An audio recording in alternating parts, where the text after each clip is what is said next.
The United States is absolutely unprepared to be receiving people. And what we know is that there are 65 million displaced people in the world right now. And this country, the richest country in the history of the world, needs to have an infrastructure to welcome people other than a prison system. And the prison system is what we're using right now.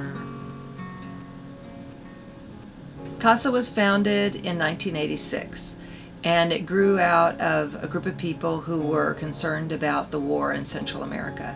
And they were given a house by a local businessman and activist named Ed Wendler. And he said, I want you to take care of refugees in this house. And they weren't a nonprofit, and they didn't know how to run a shelter. And it was this very house that we're sitting in. So miraculously, 31 years later, that's what we're still doing. In the beginning, all the people that we were receiving were coming from El Salvador and Guatemala. So we always had a special intention to help people who are leaving from war. But after those wars ended, unfortunately, a lot of other houses around the country that were like ours closed because the wars ended. And we had NAFTA with Mexico, and lots of people, corn farmers, got displaced, and we got lots of people from Guanajuato. And now the majority of people are coming from Africa and from wars in Africa, persecution, dictatorships.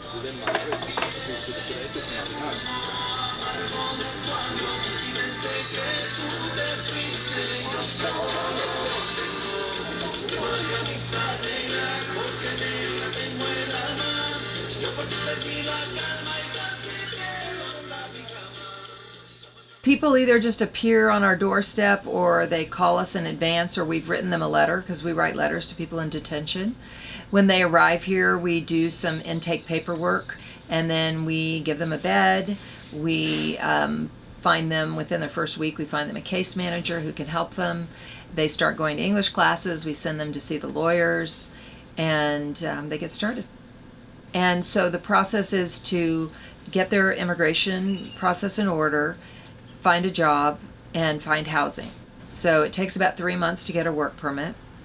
And then for housing, people have to find other people that they want to live with, because of course it's unaffordable for anyone to live by themselves in Austin. And then for us to find apartments that will receive people who don't have a rental history, don't have a work history, and don't have a credit history.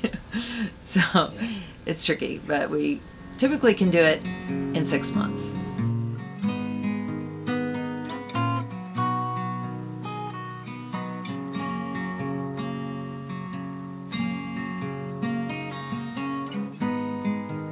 Being new somewhere is difficult. Being new and having left behind your life, your identity, your family, your language, your culture, and starting over, tremendously difficult. I think the people that stay with us at Casa are incredibly impressive and resilient and optimistic in spite of that.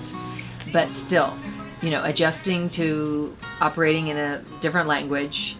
Even if they speak some English, it's not their dominant language probably, and a different culture, a whole different set of social mores.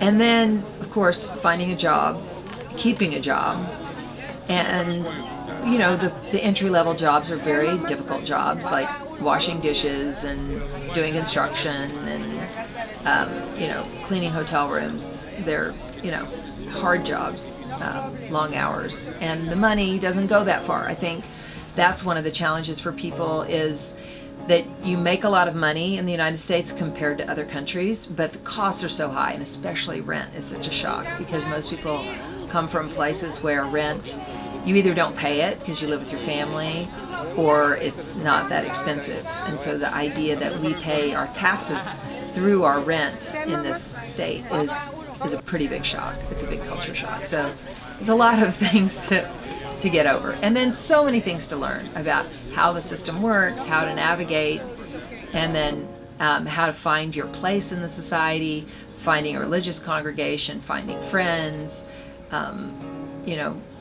finding your identity again and your meaning. Those are huge challenges.